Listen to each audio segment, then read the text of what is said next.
தமிழ் சமூகத்தின் பெருவிழாவான ஆடிப்பெருக்கு இன்று கொண்டாடப்பட்டது. அதன் முக்கியத்துவத்தை விவரிக்கிறது இந்த சிறப்பு தொகுப்பு.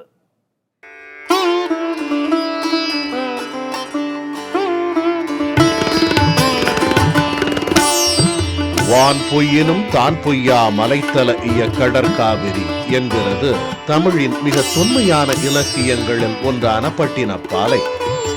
வாழி அவள்தன் வளநாடு மகவாய் வளர்க்கும் தாயாகி ஊழி உய்க்கும் பேருதவி ஒழியாய் வாழி காவிரி.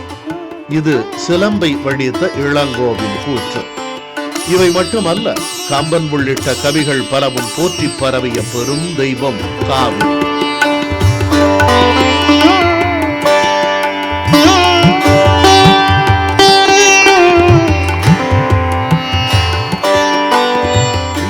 வளர்க்கும் தாயாக, மகளாக, காத்தருளும் தெய்வமாக காவிரி தாயை வழிபடுதல் என்பது தொன்று தொட்டு வரும் தமிழர் மரபு.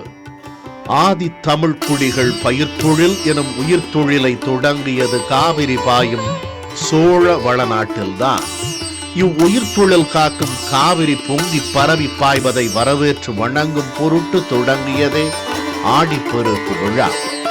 நீரை வழிபடும் மரபின் தொடர்ச்சியாகவே காவிரி வழிபாடும் ஆரம்பித்தது. பயிர் தந்து உயிர் காக்கும் அன்னையை வழிபடும் பொருட்டு இச்சமூகம் உருவாக்கியது இப்பெருக்கு விழா. பெருக்கில் தொடங்கினால் நல்லனையெல்லாம் பல்கை பெருகும் என்பது தமிழ் பெருஞ்சமூகம் கொண்டுள்ள நம்பிக்கை.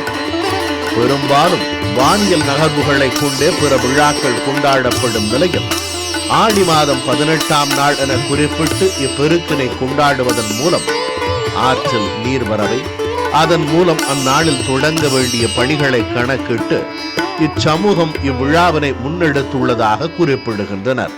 குறிப்பாக காவிரியில் பொங்கி வரும் நீரை வரவேற்று வணங்கி பயிர் தொழில் தொடங்குவர் என்றும், அதனால்தான் ஆடிப்பட்டம் தேடி விதை என்ற சொல்லாடல் உருவானதாகவும் கூறுகின்றனர். இந்நாளில் குடும்பத்துடன் நதிக்கரை சென்று படையலிட்டு வழிபடுதல் மரபு. அது மட்டுமல்ல, புது பெண்கள் திருமண நாள் அன்று அணிந்திருந்த புடவை மற்றும் அணிகலன்களை அணிந்து சென்று காவிரி தாயை வணங்கி அவள்தம் ஆசி பெற்று மங்கள நான் மாற்றி அணிவதும் அந்நாளிலேயே.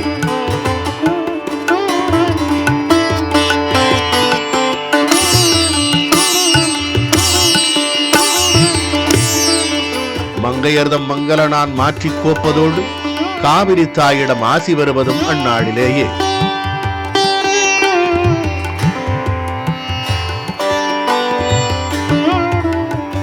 ஆண்களுக்கும் வலது கரத்தில் மஞ்சள் கயிறு கட்டுவதும் வாடிக்கையே. இதன் மூலம் நல்லாசி கிட்டும், நற்பேறுகள் தொடரும் என்பது தமிழ் பெருஞ்சமூகம் கொண்டுள்ள நம்பிக்கை. சிற்றூர் மக்கள் பெரும்பாலும் பல உணவு வகைகளை தயாரித்து வண்டி கட்டி ஆற்றங்கரை சென்று நதியை வழிபட்டு உற்றார் உறவினரோடு உண்டு மகிழ்வதும் மரபாகவே உள்ளது. நதி வணங்கி வந்த பின் வீட்டில் விளக்கேற்றி வழிபாடு செய்வதன் மூலம் வாழ்வில் நிறைகள் அதிகரிக்கும் என்பது மூத்தாரின் நம்பிக்கையாக இருந்துள்ளது. இயற்கையோடு இறை வழிபாட்டை இணைத்த தமிழ் பண்பாட்டின் கூறுகளாகவே இன்றும் ஆடி 18ஆம் பெருக்கின் போது தமிழ்நாட்டின் பல கோவில்களிலும் சிறப்பு வழிபாடுகள் நடைபெறுகின்றன. குறிப்பாக ஸ்ரீரங்கம் ரங்கநாதர் ஆலயத்திலிருந்து காவிரி தாய்க்கு சீர்வரிசை வழங்கும் நிகழ்வு நம் வாழ்வியல் மரபின் கூறாகவே பார்க்கப்படுகிறது. சீர்வரிசைகளை இழுத்து வரும் நம்பெருமாள் அம்மா மண்டபத்தில் எழுந்தருளும் போது திரளான மக்கள் கூடி வழிபடுவர். காவிரி மட்டுமல்லாது நீரோடி வரும் பெருநதிகள் அனைத்தையுமே தமிழ் சமூகம் இந்நாளில் வணங்கி நல்லனையெல்லாம் தொடங்குவதை வழக்கமாக கொண்டுள்ளது. நீரின்றி அமையாது உலகு என உலகத்திற்கே புதுமறையான வள்ளுவம் தந்த தமிழ் சமூகத்தின் பெருவிழா ஆடிப்பெருக்கு.